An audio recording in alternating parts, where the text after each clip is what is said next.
House Supervisor. We'll go ahead and get started with IDT today. House census is 58.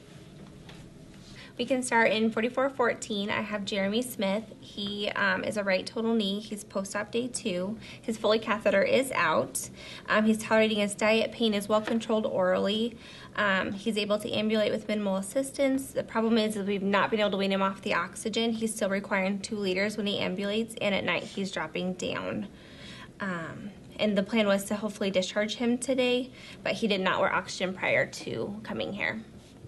I'm Sarah with Utilization Review, and this patient is inpatient surgical. Joe with Case Management. This patient's from home. He does have supportive family. He's planning on doing outpatient physical therapy and does have a ride to that, so he'll be covered there. Some financial issues with medication, so I've made a referral to patient medication assistance. Jason from pharmacy, and concerned about the Xarelto that he's on for post-op. I'll check with the doctor. It looks like we could probably use aspirin, and that would be much more affordable. Okay, good. So we'll look into that. Hello, my name is Christy Baker. I'm from Respiratory Therapy. We have been seeing this gentleman for his oxygen requirements post-op. He does not have a history of sleep apnea, and he was not wearing oxygen before he came in. However, I am a little bit concerned with the fact that he's still wearing oxygen at night, and his oxygen level is dropping down to 88% while sleeping. With ambulation, he's also dropping into the mid-80s. So what I would suggest is we can send him home with discharge oxygen. However, I do feel that at some point we need to find out if he is a candidate for a possible sleep study. I'm Derek with Physical Therapy. This gentleman's walking 100 feet with a front wheel walker and minimal assistance. He does use 2 liters of oxygen while he's ambulating, which is new for him. He'll go home with outpatient physical therapy. I'm CJ. I'm from Wound Care, and I have no concerns. I'm Chastity from Stroke. I have no concerns, but I'm also following for infectious control, and we're just going to keep an eye on for that post-op cath because it was removed, but we want to make sure it doesn't get reinserted. Lindsay with Clinical Documentation. Jesse, his diet has only been documented on twice since he's been here, so if you could please make sure that you're either documenting the refusal or his dietary intake, I would appreciate it.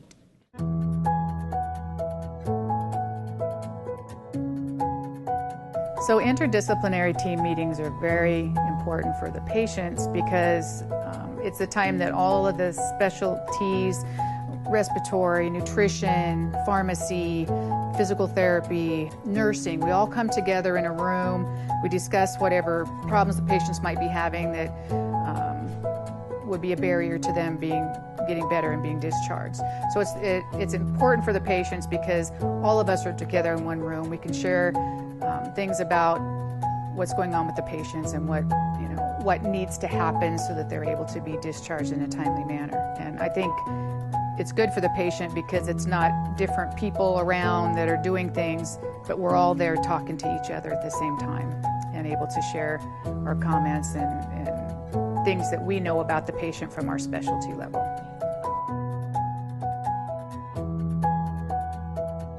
To me, the IDT meeting is about getting what the patient needs so that we can care for them the best that we can. We talk to the ancillary departments such as respiratory therapy, pharmacy, case management, so that we all come together and, this is what the patient needs right now. While they're here, this is what the patient needs when they go home, and it helps them have a better stay, a shorter stay. They get what they need, and they get better.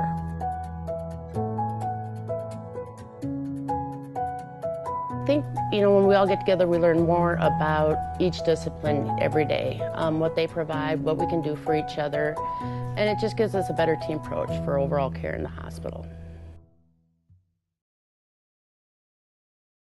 I'm Melissa, House Supervisor. We'll go ahead and get started with IDT today. Census is 58. All right, I'm Alex, an ICU nurse. I'm going to start with my patient 3320, Sandy Florence. She's an 86-year-old female. She came in with nausea and vomiting, abdominal pain. CT abdomen showed she had acute diverticulitis with microperforation. Right now we're running IV antibiotics. We're giving her supplements with her clear liquid diet. She's not taking much for intake. So that's a area that we're kind of concerned about. Also, the patient's family is wanting to take her to a nursing home, and I don't know how well that's going to go, but... I'm Sarah with Utilization Review on the patient's inpatient. Joe, case management social worker. I've talked with the patient's family, and we are looking at nursing home placement here in town. I've sent out referrals to all 3 of them. Maiden Manor's already come back and said they're not going to be able to take her, so I'm waiting to hear back from the other 2. A big issue we're going to have is these IV antibiotics because they can only do them 1 time a day in there, so we need to follow up on that and let me know right away if they're going to be, if we can't get something changed on them. I'll continue to follow up and work with them on placement.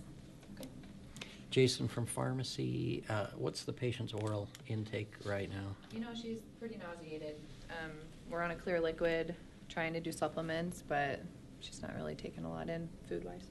Okay. But she can swallow, so... Okay. Yeah, the antibiotics that she's on can be switched to oral based on patient's tolerance. So we want to look at that and potential for crushing those too if they need to be administered with applesauce. I did notice though that she's got a history of COPD and I don't see any respiratory meds on board right now. Her home meds didn't get reordered, so maybe respiratory can follow up with the pulmonologist, see if we can get something ordered there. I'm Christy from Respiratory Therapy, and she does have a history of COPD. However, she's never really been worked up for it. So I think that we need to talk to our physician and see if we can order bedside spirometry. And I think once we get that back, then we can determine what medications she needs to be on. We can also do some education along those lines to make sure that she doesn't have any problems when she goes home. I'm Derek from Physical Therapy. We're not currently seeing this patient, but if they're looking at nursing home placement, it might be a good idea to have a referral. We can get an evaluation, that'd be great. I'm CJ, I'm from Wound Care, and I have no concerns. Chastity from stroke, and a stroke standpoint, no concerns, but I'm also covering for infectious control.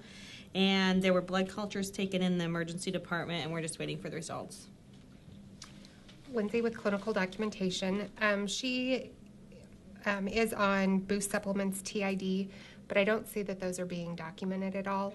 So if you could double check and either chart her refusal or consumption, I would really appreciate it. And then looking at her wound assessment, it looks like she has an open coccyx. So Wound Care will need a consult and then also consider an airbed.